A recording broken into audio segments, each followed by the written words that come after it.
When you need to build up your team to handle the growing chaos at work, use Indeed Sponsored Jobs. It gives your job post the boost it needs to be seen and helps reach people with the right skills, certifications, and more. Spend less time searching and more time actually interviewing candidates who check all your boxes. Listeners of this show will get a $75 sponsored job credit at Indeed.com/podcast. That's Indeed.com/podcast. Terms and conditions apply. Need a hiring hero? This is a job for Indeed Sponsored Jobs. This episode is brought to you by Accenture. When your advertising operations fall out of sync, everything else follows. Spotify and Accenture are working together to reinvent the rhythm of ad sales, using automation, analytics, and smarter workflows to simplify campaign delivery and access better data across the business. The result? Less time spent on operations, more time connecting brands with the moments and fandoms that matter most. Learn more at accenture.com/Spotify. Morning decisions. How about a creamy mocha frappuccino drink? Or sweet vanilla? Smooth caramel maybe? Or a white chocolate mocha? Whichever you choose, delicious coffee awaits. Find Starbucks Frappuccino drinks wherever you buy your groceries. Planning a wedding is hard. Planning a movie is also hard. But how hard can it be to plan a movie about a pair of weddings, featuring an Oscar winner and a pair of Oscar nominees? Well, if the critics have any say, it ain't easy. Tan up and get that wedding glow on. It's time to see if Bride Wars is not that bad.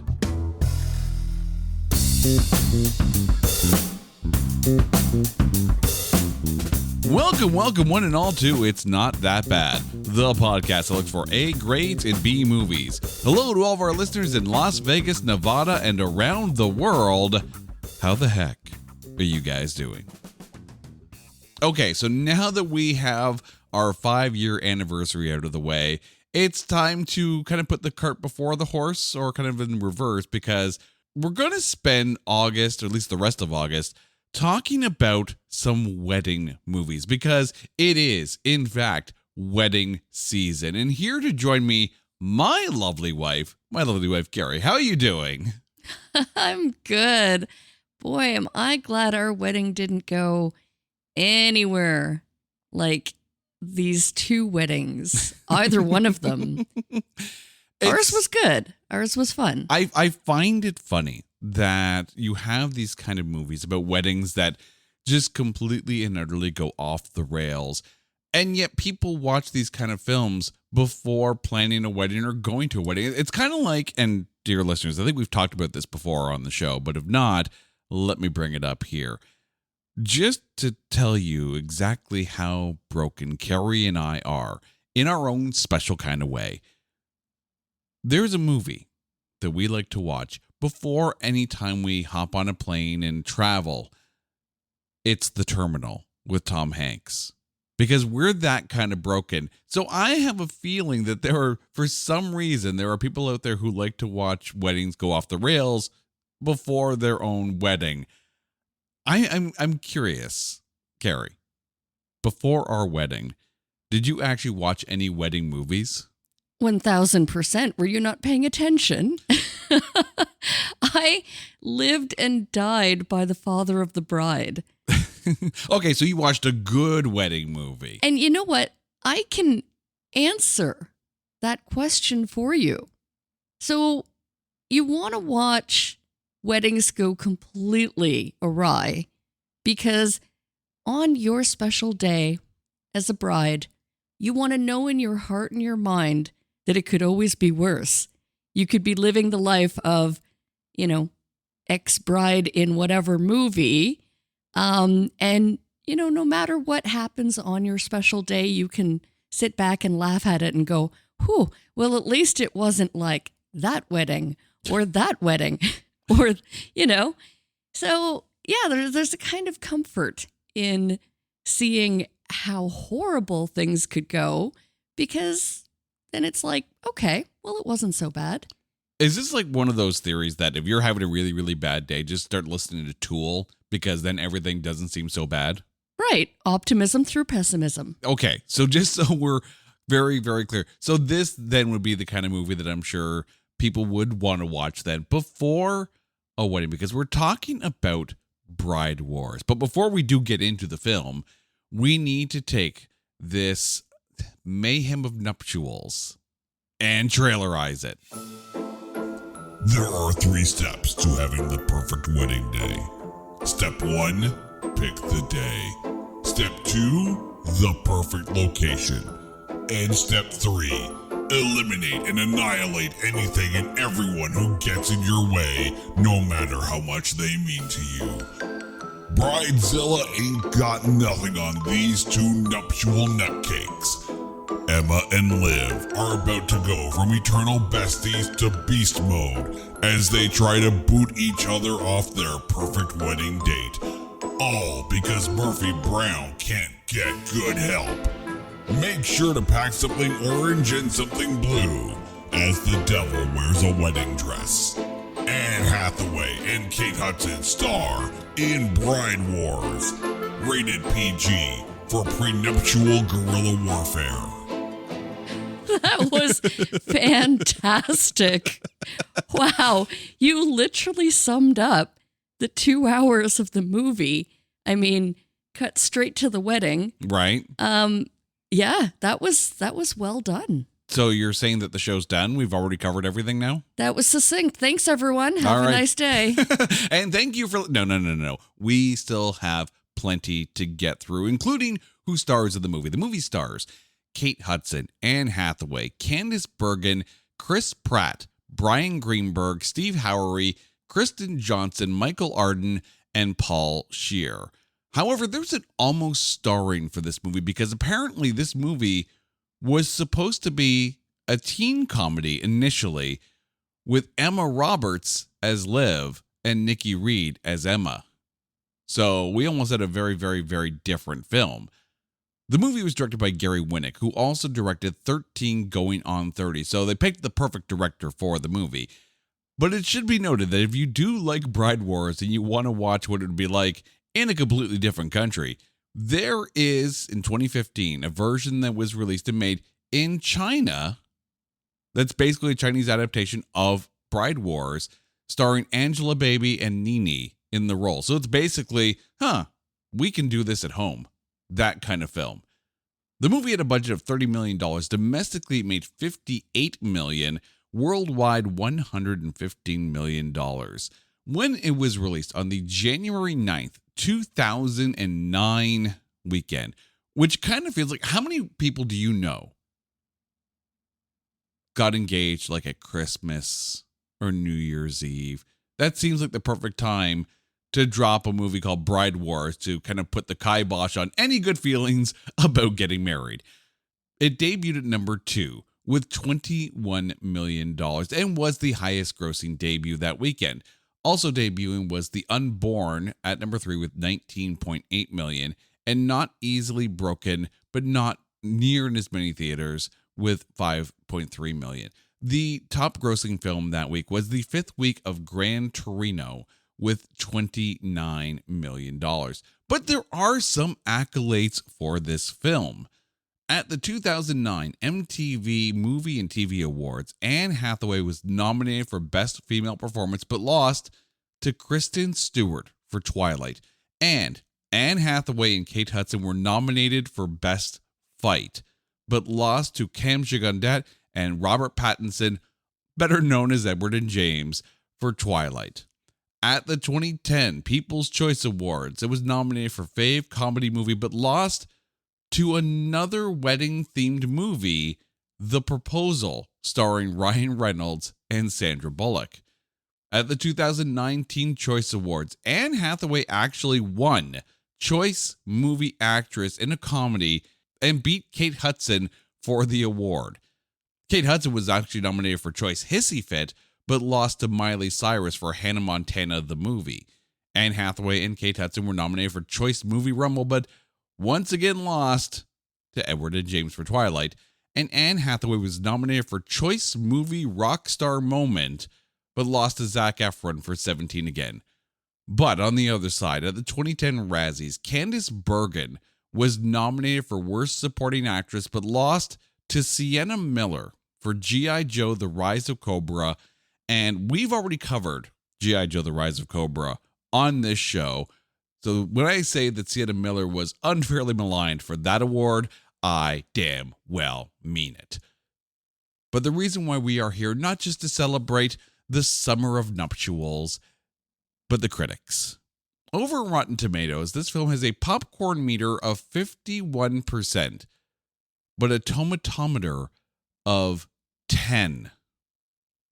Only 10%. Oh, no, that's not fair. Now, I want to put this into perspective. At 10%, this is the 5th lowest rated movie of Kate Hudson's career and the 3rd lowest of Anne Hathaway's. And we've covered the lowest of Anne Hathaway's career already on the show when we talked about The Last Thing He Wanted, which is a Netflix original. But across the board, Letterboxd, 3.1 stars out of 5 for a 62% score. IMDb, 5.5 stars out of 10, 55%. The Movie Database, 62%. But Metacritic, it goes all the way down to a Metascore of 24, giving this film the aggravated aggregate of 44% right on the nose. So, Carrie, before we get to our breakdown here, we've got a real wide scatter shot from 10% all the way up to 62. Is this movie in that range? I think it's towing at about right down the middle at a 50%. I think 10 is unfair, completely unfair. I think anything over 50 might be batting a bit high, but I mean, it wasn't awful. No, it wasn't awful at all. And we're going to get into that now. When you need to build up your team to handle the growing chaos at work, use Indeed Sponsored Jobs. It gives your job post the boost it needs to be seen and helps reach people with the right skills, certifications, and more. Spend less time searching and more time actually interviewing candidates who check all your boxes. Listeners of this show will get a $75 sponsored job credit at Indeed.com/podcast. That's Indeed.com/podcast. Terms and conditions apply. Need a hiring hero? This is a job for Indeed Sponsored Jobs. This episode is brought to you by Accenture. When your advertising operations fall out of sync, everything else follows. Spotify and Accenture are working together to reinvent the rhythm of ad sales, using automation, analytics, and smarter workflows to simplify campaign delivery and access better data across the business. The result? Less time spent on operations, more time connecting brands with the moments and fandoms that matter most. Learn more at accenture.com/Spotify. Tomorrow morning is knocking. Stock your fridge now. How about a creamy mocha frappuccino drink? Or a sweet vanilla? Smooth caramel maybe? Or a white chocolate mocha? Whichever you choose, delicious coffee awaits. Find Starbucks Frappuccino drinks wherever you buy your groceries. Let's start our breakdown with Kate Hudson as Liv. Kate Hudson was also a co-producer on the film. This is actually the first time she was a producer on a movie. Your thoughts on Liv?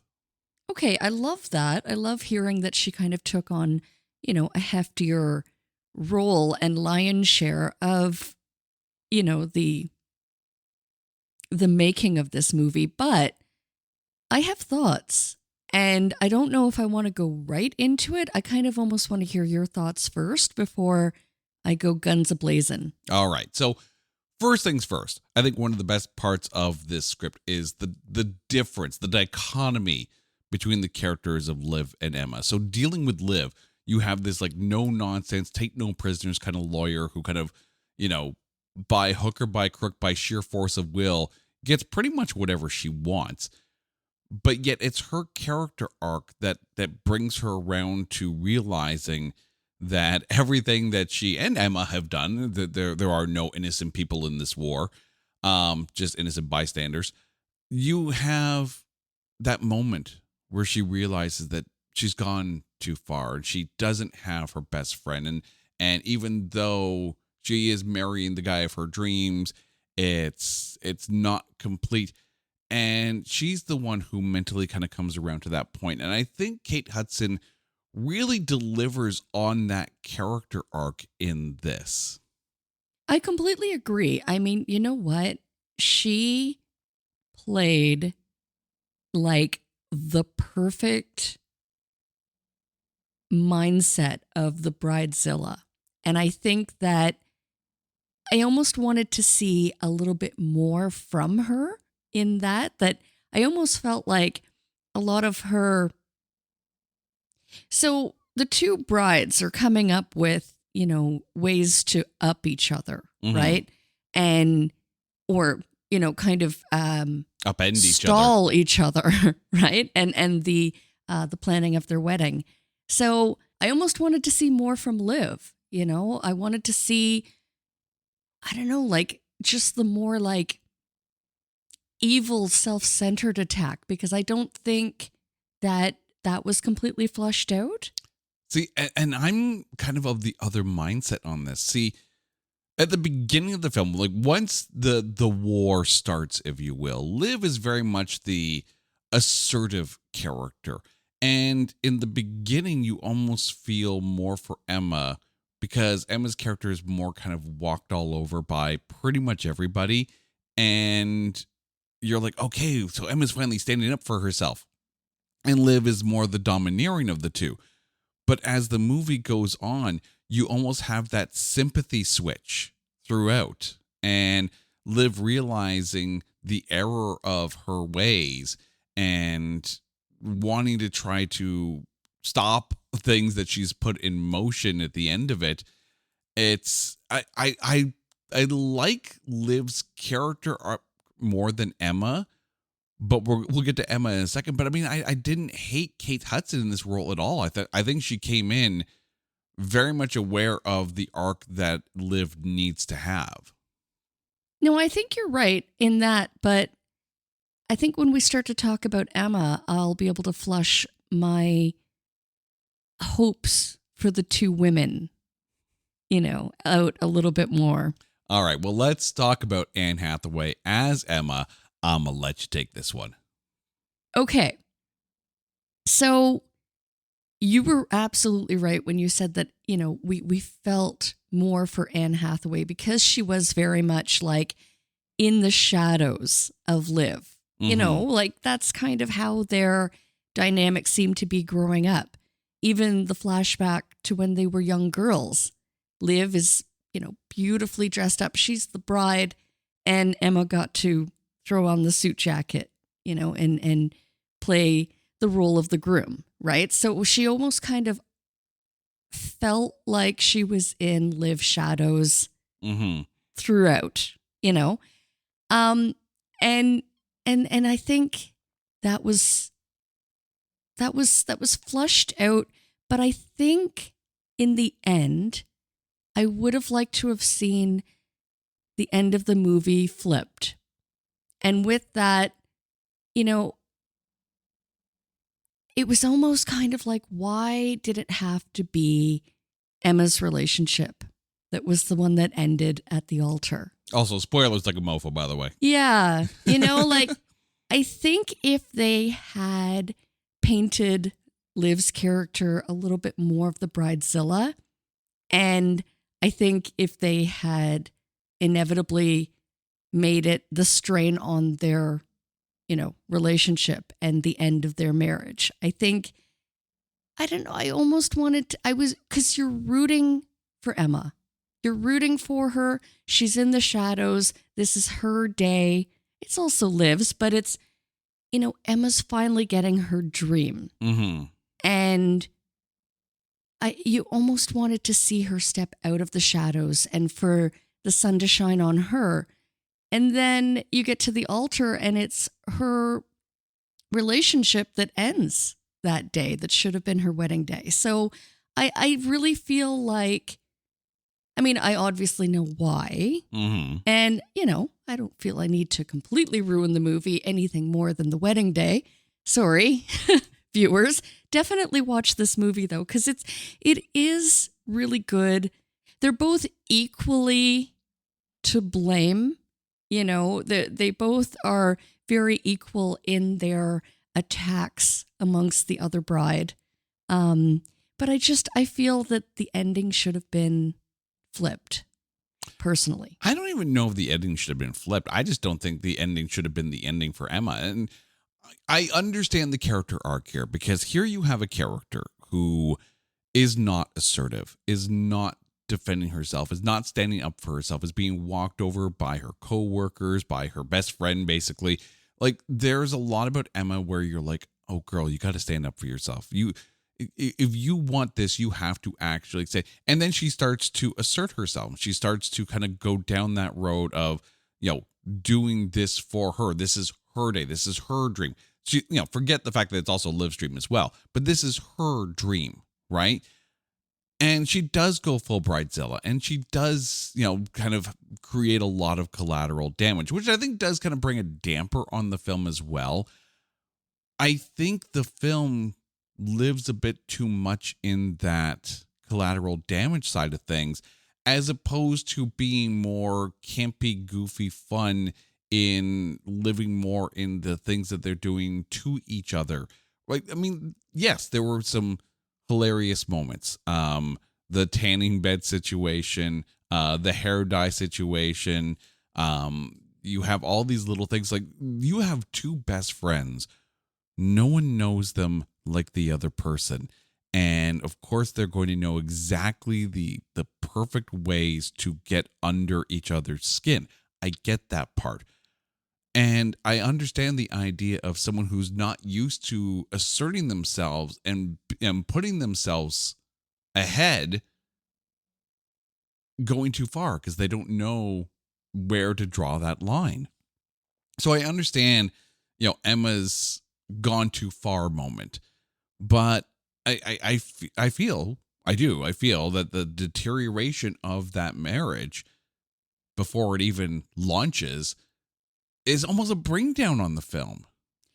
Yeah. And I think I walked away from it that way. Like, I think, though, if I were to take the role of Kate Hudson as producer of this film, and if I were to step in and kind of read the script and kind of have the power to like overhaul the entire story.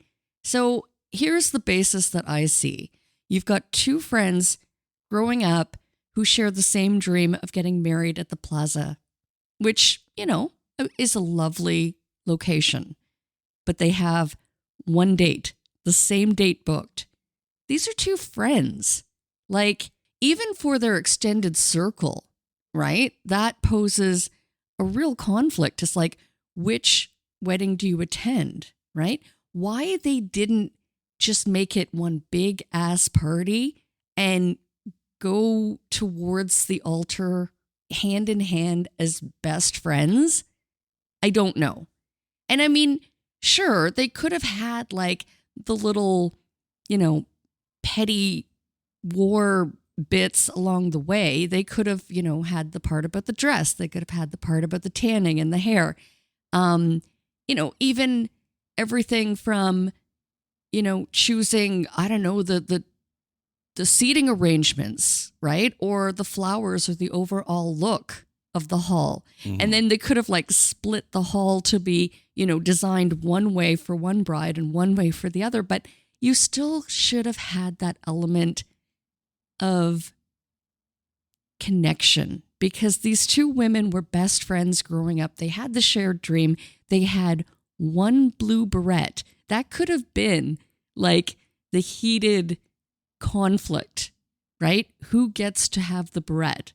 And then, I don't know, maybe in the end they decide to put it like right in the middle of the room or something like that, right? Like, why they did it the way they did, knowing that the wedding was the same day and having it completely separate, but not really playing on how that would have been conflicting to the friends and families, right? Like I think it could have been really fun and it could have been really funny if it was done differently. Mm-hmm.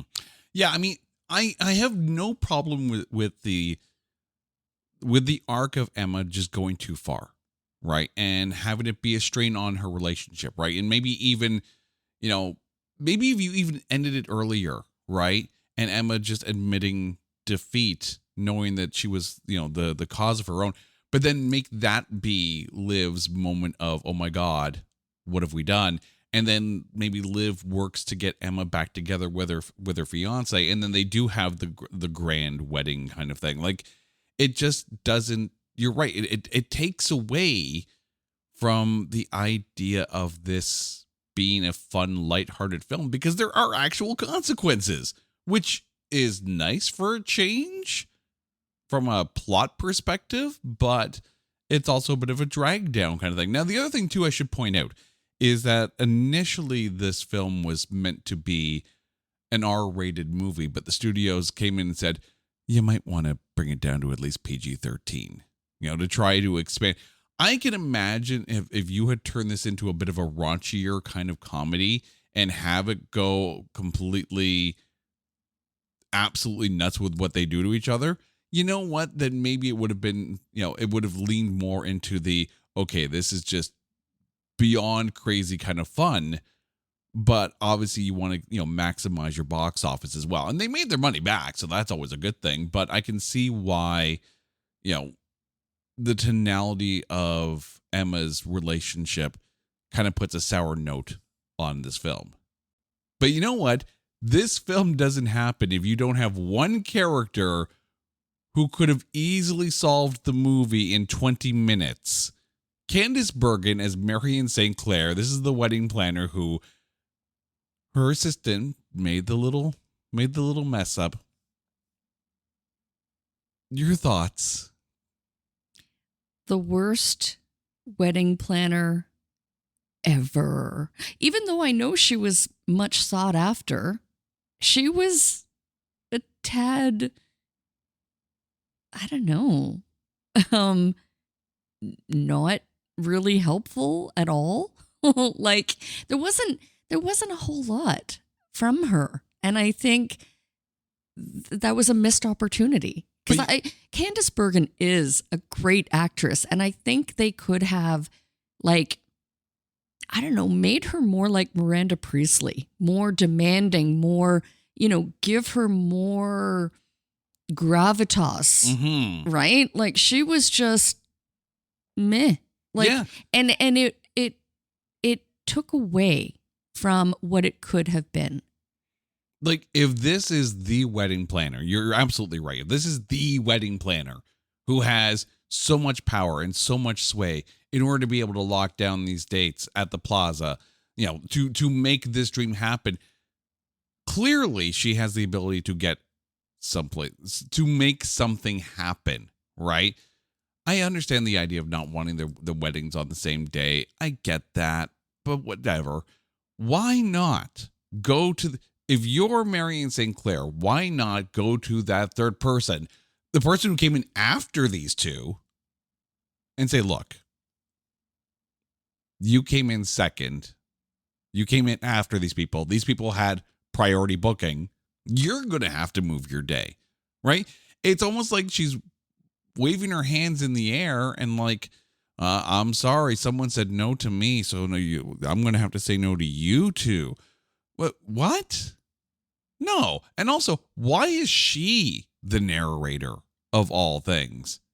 Well, I don't hate that, because she definitely has like the perfect voice, the recognizable voice, the kind of storytelling voice to link everything together. But again, if she is the go-to wedding planner, she should be a little bit more authoritative. She should have actually been more involved in the wars, the bride wars leading up to. And she should have been like the authority, right? Like sitting the two women down and going, okay, this has got to stop because you're actually interfering with my job now, right? Like, so to kind of like rein in the two women, the two equally in their own right, bridezillas trying to sabotage the other, even though they're best friends. Like, I think she should have like tried to, I don't know, be a little bit more assertive and a little bit more almost like a peacekeeper between these two women. And there was none of that. That's the thing. I look at the role of the narrator, and I have nothing against Candice Bergen's voice and narration ability. I completely agree with you there. You are spot on. But it's not like they made Mary St. Clair an active participant in the film. She's there, but really is she? Right? The character is poorly written. And I don't think she's important enough in the grand scheme of how the movie goes out to be the narrator. Had you had the narration be from either Anne Hathaway or Kate Hudson or both, but more in wedding journal entry readings, because you have to think, because these two have, from childhood dreamed and planned of that perfect wedding. Their entire raison d'etre is to have their own perfect wedding at the plaza in June. I think the two women would have been better wedding planners than the actual wedding planner, because they knew every detail about ring diamond cuts and dresses. And, if they had really played on that a little bit more, even the scene at Tiffany's where Liv and her fiance are buying the ring, right? I mean, there could have been a lot more thrown into that. Then it was almost kind of like just, I don't know, a flashback almost. It was just a quick shot. There could have been a lot more details, everything from like the fabric of the tablecloths or the lace pattern choices of like everything, right? Everything could have been completely rehauled. And I love what you said about, it's almost like, why are you even there? Because when we get on to the fiancés, let's talk about them, because it's almost like this is their day too, and there's not a whole lot from either one of the gentlemen. Yeah. I mean, I will say, in the case of Steve Howery, who played Daniel, this is Liv's fiance, I liked his role, because despite the fact that Liv is this absolute no-nonsense lawyer, kind of take no prisoners kind of person, Daniel comes across as a very supportive, very likable husband, or at least fiance. And I like the fact that Daniel and Fletcher, who's Emma's fiance, like they talk to each other too. Like if this is, if these are two best friends, then obviously the fiancés are going to, have a working friendship as well based on that, right? Daniel's character I liked, because it almost humanizes Liv, because if Liv is such a no nonsense person, why would someone like her and Emma be friends? Daniel shows Liv's likable side, I find. I agree with that, but I would have liked a little bit more involvement, right? I mean, there were a few scenes where it was like, the line, well, it's my wedding too. Or, Daniel has to rein in his bride. He has to, control Liv, right? It's like they really should have flushed out more of the time between the engagement and the wedding day, right? Because, I mean, you see them sitting around playing video games, or there's a few scenes, in the apartment talking wedding stuff, maybe, possibly. But I almost wanted to see more of like the two guys just like basically sitting there while the two women are like, I don't know, catfighting or going over something, right? Like there wasn't a whole lot of, their stories weren't flushed out. I mean, I don't know if you can spread the focus too much. I do like that moment when Liv is having her epiphany moment and she's starting to break down in tears, and Daniel's like, it's because you don't have your best friend. That shows that at least Daniel has, he understands Liv and he knows her better than maybe she knows herself. But then there's Chris Pratt as Fletcher. This is Emma's fiance. I'm not quite sure what to think of Fletcher. There wasn't a whole lot, that's what made the inevitable end of their relationship at the altar a little bit more daunting, a little bit more surprising. I mean, we do see problems in paradise, if you will. Like, when the initial engagement happens, and I love that there was inside a fortune cookie. I don't know how he did that, but that was awesome. Like it was very low key, very. You take a look at Fletcher and Emma, and you think, okay, so this is probably very much them, just chill at home, very, very. I don't want to use the term a simple couple, but yet still a simple couple. And then, of course, when Emma kind of goes crazy, it drives Fletcher away. Right? You start to see the arguments and you start to see him like almost distancing himself from Emma and what Emma has become. And that role doesn't quite fit Chris Pratt, if I'm being honest. Like, we're so used to seeing Chris Pratt from like Guardians of the Galaxy and Parks and Rec and all these more comedic kind of roles. And yes, he has become a bit more of an action star. You take a look at films like, The Electric State and the Tomorrow War. You are seeing Chris Pratt kind of diversify his movie portfolio, but I mean, back then, Chris Pratt's supposed to be like the fun guy. He's supposed to be the comedic actor, and yet here we are watching him like just basically shrivel up within himself and pull away from the woman of his dreams. It almost pulls away from what you expected of a Chris Pratt character. I mean, I'm fully understand that actors are supposed to be able to play different kinds of roles. I do understand that. You don't want to just be completely and utterly typecast. I just don't know if Chris Pratt's the guy for that role, though. There wasn't enough of him, though. Like, there was a bit of tension, and a bit of like, the reminding the lines of like, well, it's my wedding too, but he kind of came off as like just disinterested. Kind of wishy-washy, really. Yeah. Yeah, almost like, sure, he attended the, what would have been like 6-hour dance marathon training session. But aside from that, it was a great scene, but it wasn't, there could have been more, I think.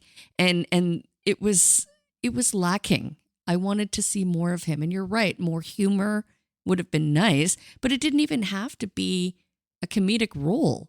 Just something more, like really show that there is tension, or show that the connection between the two, between the couple, were starting to break down, because it became very surprising. It turned real fast. Yeah. Like it turned through Candice Bergen monologue, basically through narration. And then all of a sudden it's like, whoa. Okay, I understand that Emma's going a little bit cray-cray, but maybe, Fletcher, you might want to be a little bit more supportive, or at least talk to her rather than just talk at her. That's the thing. I don't find that Fletcher's character was written in a way that supported Emma. No, it wasn't fleshed out at all. And then you have Brian Greenberg, who played Nate. This is Liv's brother. And spoilers like a mofo here, dear listeners. Eventually gets together with Emma at Liv's wedding. The what? Yeah, the day that her apparent her dream day of her wedding day, her relationship falls apart, and it's almost like, okay, cool, on to the next dude. What? Yeah. Like that. So was it the dream to walk down the aisle in the beautiful dress? Actually, it was her mother's dress, which was, sentimental and shows that young girl romantic dream of a wedding. But the relationship ending didn't seem to impact her at all. It was like, okay, on to the next guy. Oh, what? My best friend's brother, who clearly they would have grown up together. Yeah. I understand the idea of Nate maybe having a thing for Emma. That's fine. You don't really establish it until that like rando bump into each other while he's getting fitted for his tux kind of thing. And, you see them kind of laugh and smile, but it's almost like that's your best friend's brother, like younger brother. Like you it feels like that should have been something that was established earlier on in the film. It feels like it came out of left field, right? Maybe if Nate had been trying to soothe things between the two sooner in the film. Here's how they could have fixed it to go way back to childhood. And instead of having Emma dress up to be the groom, have the younger brother walk Emma down the aisle in a flashback, in a memory. And during the wedding day, have that realization that they should have been together, like that they were destined to be together. Mm-hmm. Right? Like, I think there were so many missed opportunities, or where they should have gone with an idea and where they went with it were completely missing the point. Yeah. Or even if you just have because there's that moment, right, where they start to dance at Liv's wedding, right? And Liv's looking over and Daniel's like, just let it happen. Maybe if we had just one scene of Daniel, having a coffee with Nate or something like that, or like, doing their own wedding planning, and maybe have a conversation between Daniel, Liv's fiance, and Nate, and have Nate be, at least voice concerns about Emma, then maybe you have that moment. Now, I do understand that this script was written pretty much before the start of I think it was like the 2007-2008 writer's strike. So I don't think you really had the opportunity to rewrite this script in a way that you could tweak it on set, kind of thing. Like that's the problem with with the writer's strike. Like the script, it cannot be touched, and you can still film it. You just can't change a single word on the page. You can't even improv, right? So you're handcuffed with this script as is in order to be able to get this film out once you start shooting. So maybe had the writer's strike not happened, and I'm not blaming the writer's strike on an initially maybe ill thought out characterization or something, but like the inability to change anything while shooting or go into rewrites or whatever, that probably handcuffed a lot of this.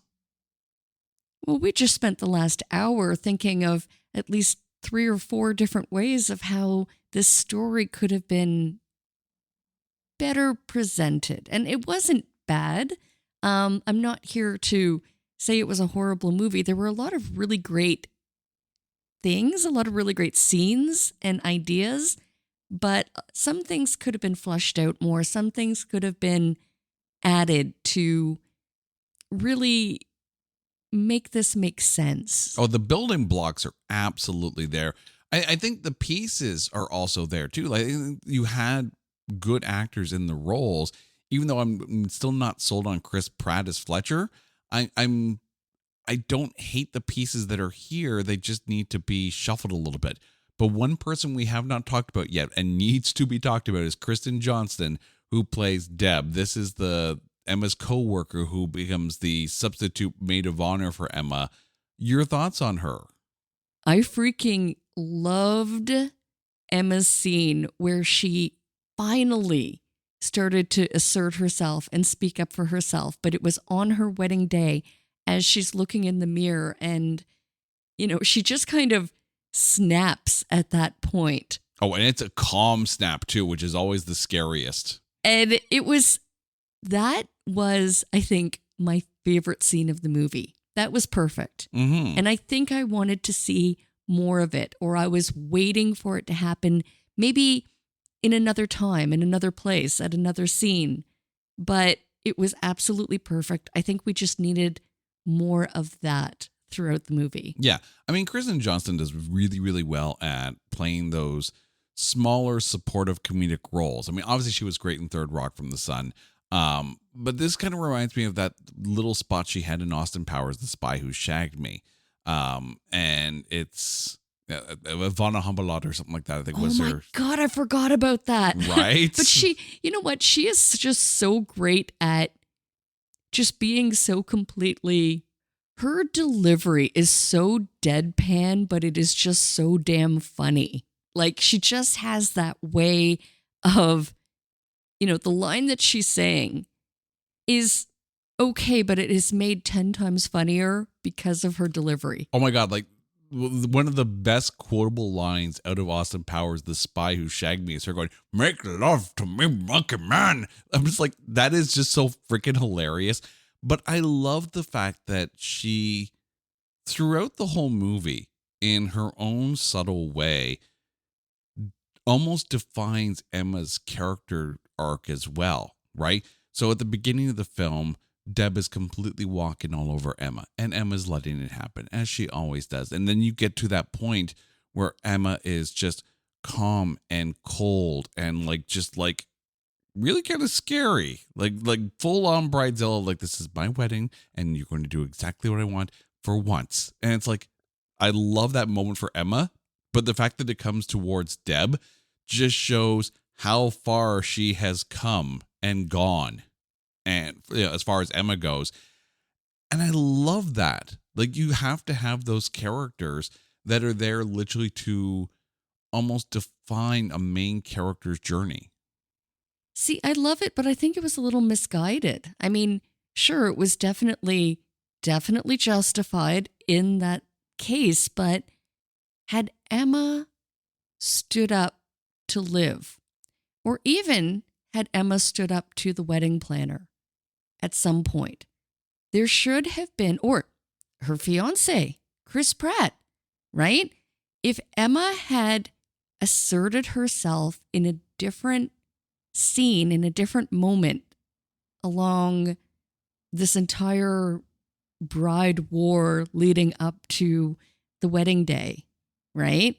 It would have been completely justified, and it would have been the perfect scene in the movie. And I think it's what it was missing, and it was almost kind of like the wrong place and time. Yeah. I mean, all in all, I think you have a fun movie, even though it's a little bit flawed, right? And could use a little bit more. I mean, I don't know, right? Do you want this to be more of a feel-good movie, or do you want this to be more of a slapstick comedy kind of film? I don't think it had that answer. I don't think it quite knew where it wanted to be. And I think if that had been flushed out a bit more, or a little bit more obvious to walk away from and go, yeah, that was meant to be like a bride war, like what you would expect. And the fight scene was kind of perfect. It was. It definitely should have won an award. At least it got a nom, because that was the turnaround for Emma to go completely just, she's had it. Like, she runs into Liv's wedding and kind of just tackles her. It was perfect. It was absolutely perfect. Yeah. I mean, it is a fun watch. Do not be, don't be scared off by that 10% score. This is not a 10% film. This is nowhere near a 10% film. Is it a perfect film? No. Should it still qualify? I think so. And, I think you're right, Gary, and in that 50-55% kind of range. I think the fans are right. I think IMDb is right. Rotten Tomatoes critics, get off your high horse, or we're going to send Emma after you. All right. One last order of business here. Your MVP of Bride Wars. Ooh. I should have known this was coming. I'm not prepared. We've been around for 5 years. Like, this is part of the show. How can I choose? Because both brides played their part really well. I loved Emma's character arc. I loved her turnaround and her finally asserting herself. So I'm going to go with Emma. I feel like I should go with Liv just to, complete the bride war in this case. I did like Kate Hudson in it, but you're right. Anne Hathaway, like, every now and then, because Anne Hathaway is such a versatile actress. Maybe one of the most versatile actresses, in Hollywood today. Okay, then you know what? Then I have to go for Kate Hudson. Okay. Because, if anything, here's my reason. Her bug-eyed facial expressions during one of the first scenes of the flower toss at a friend's wedding.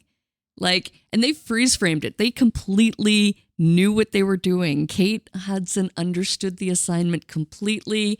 And I really forgot to say that really her delivery, it didn't even have to be a spoken line, but her facial expressions in the movie at scenes. And there were, where she gets fired off of the one case, and she's just completely losing it at that point in the movie. Her hair is dyed blue.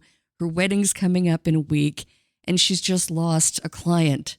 And, it's like she is literally on her breaking point. And I think, just the look, the delivery, the facial expressions that she performs. Her performance was great. So then I'm going to make sure that the balance is there.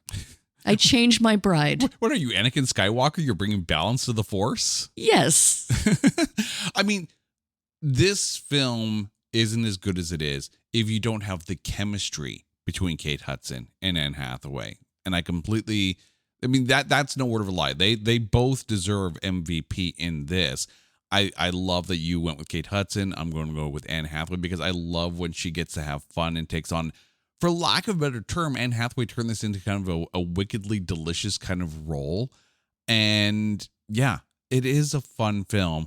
I don't know if it's the movie you want to watch before your wedding, but yet here we are, and Bride Wars is fun. Carrie, thank you so much for this. And to you, our dear listeners, for the remainder of August, we're going to be talking about a few more wedding-based movies.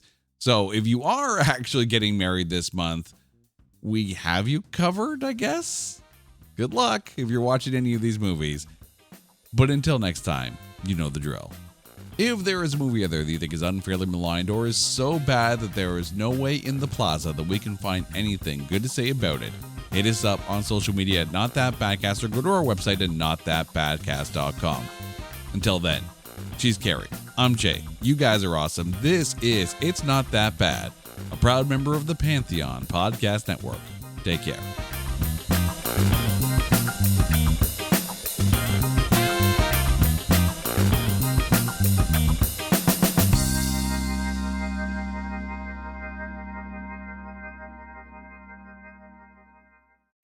NFL football season is here, which means when you switch to Verizon, it feels like touchdown. Because you get NFL Sunday Ticket from YouTube on us when you buy an eligible 5G phone on select unlimited plans, which means you can watch every out-of-market game every Sunday afternoon. And it's all on us. Now that's the Verizon way to kick off the NFL football season right. Switch and get NFL Sunday Ticket from YouTube on us, only with Verizon. Hello? Look what TJ Maxx dragged in. The Devil Wears Prada 2 is now streaming on Disney Plus and Hulu. We are digital, we are downloadable, we are streamable. The fashion event of the year is certified fresh. Pull yourself together, we have work to do. Critics say it's smart and witty and the perfect sequel. That's all. Get runway ready for The Devil Wears Prada 2 on Disney Plus and Hulu. Rated PG-13.